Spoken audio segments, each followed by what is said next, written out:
Dans un coin, deux chaises entreposées, de quoi servir du café. Eugénie et Clairette attendent dans la pénombre. Vous vous êtes rencontrés en 60, dit le petit-fils. En décembre, dit Eugénie. On venait de construire la maison.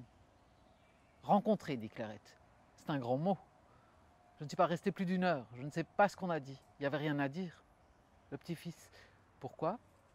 Clairette. Nous ne parlions pas la même langue, grand Dieu. Nous n'étions pas du même monde. Cette histoire est complètement idiote. Eugénie. Zech, si ça vous dérange pas, je vais chercher de quoi m'occuper. Elle sort. Clairette la regarde s'éloigner. Elle fait signe au petit-fils d'approcher et lui parle à l'oreille. Elle regarde toujours dans la direction d'Eugénie. Le petit-fils regarde vers le public et répète ce qu'il entend. Clairette, je lui en voulais pas. Ne me faites pas parler d'elle. Eugénie revient avec un sac et attend au bord de l'espace gêné. Le jeu entre le petit-fils et Clairette se poursuit. Clairette, c'était une brave femme. Elle savait qui elle était. Elle n'essayait pas d'être autre chose. Elle avait son jardin, son ménage, elle était gentille. Et moi, j'étais snob. Je m'appelle Véronique Amabardi et j'ai reçu le prix triennal de l'écriture dramatique de la Fédération Wallonie-Bruxelles. Alors, Loin de Linden, c'est l'histoire d'un petit-fils qui convoque ses deux grands-mères. On ne sait pas bien si c'est des fantômes ou des femmes réelles, mais elles ont vécu leur vie et elles arrivent sur le plateau dans la même situation où elles étaient dans les années 60, où elles se sont rencontrées pendant une heure. Pendant cette heure-là, il ne s'est rien passé parce que l'une est flamande, l'autre est francophone. L'une est fille de bourgeois déclassés, ruinés par le krach de 29, et l'autre est fille de garde-chasse qui petit à petit a réussi à grimper dans l'échelle sociale, apprendre à lire. Et quand ces femmes se rencontrent, il ne se passe rien, il se passe de l'hostilité, de la méfiance et un grand silence.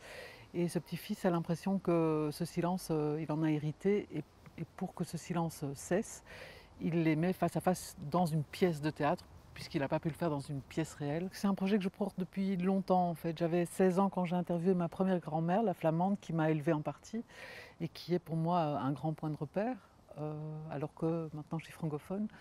Et en fait, je l'ai interviewée, j'avais 16 ans, j'allais pas très bien, j'étais ado et ma mère m'a dit va interviewer ta grand-mère. Ma grand-mère perdait la mémoire et ma grand-mère a eu la finesse de me raconter son histoire tout en glissant dedans un peu de fiction, un peu de ses valeurs et c'était sa manière à elle de me donner une identité, un point de repère en fait. Et je me disais que c'était pas juste de ne pas avoir le point de vue de l'autre grand-mère, de la francophone qui vivait à ce moment-là au Canada. Donc je suis allée la voir et je lui ai dit écoute grand-maman, j'ai la version flamande de l'histoire mais j'ai pas ta version. Et on a passé quand même plusieurs semaines, j'ai fait plusieurs allers-retours, on a parlé avec cette différence que la première a parlé à une fille de 16 ans, l'autre à une femme qui avait des enfants. Donc le rapport est un peu différent. Elles avaient en commun le fait de ne pas vouloir créer de drame et la grande conscience que la vie n'est pas... que la vie est complexe et que la vie est difficile et que c'est ce qu'on en fait qui est important. Et ça, je pense qu'elles le partageaient, de ne pas être victime. Aucune des deux n'avait une posture de victime. Je voulais plutôt, après avoir digéré tout cet héritage, donner un regard multiple sur le pays où on vit et aussi cette sorte de réalité. On colle les choses sur la langue, mais c'est une réalité économique en fait. Ce qui était troublant quand je travaillais, c'était que je voyais les parallèles qui faisaient sauter les clichés.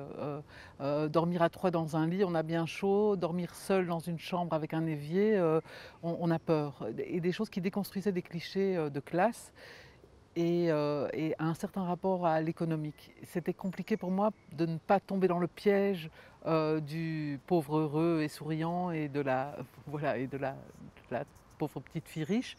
Donc c'était vraiment complexe à mettre en œuvre, mais je voyais, elles avaient en commun en tout cas le questionnement sur l'autre.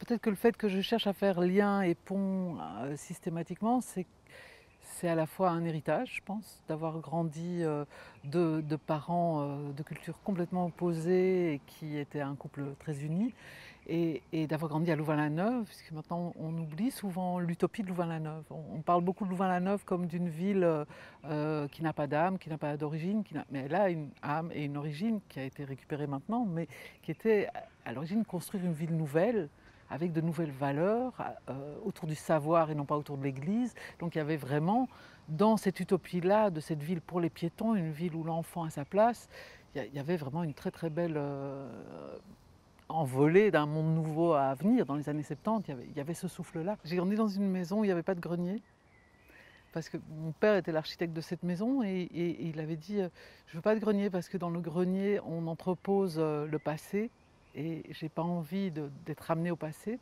Il faut qu'on construise l'avenir maintenant. Et autre chose qui était je veux être prêt à partir.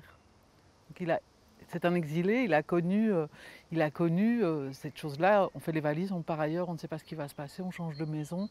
Et donc on a été élevé sans aucun drame, avec beaucoup de joie dans cette optique de pouvoir toujours partir, lever le camp, aller ailleurs, que le monde est vaste, qu'on vit là où on fait racine et qu'on n'est pas victime de ces racines ou qu'on ne les subit pas. Alors, c'est une parole très violente à dire aujourd'hui, je trouve, là où le monde est fermé et où cette chose-là, c'est de nouveau une réalité économique. Il y en a qui ont les moyens d'aller faire racine ailleurs, d'autres pas.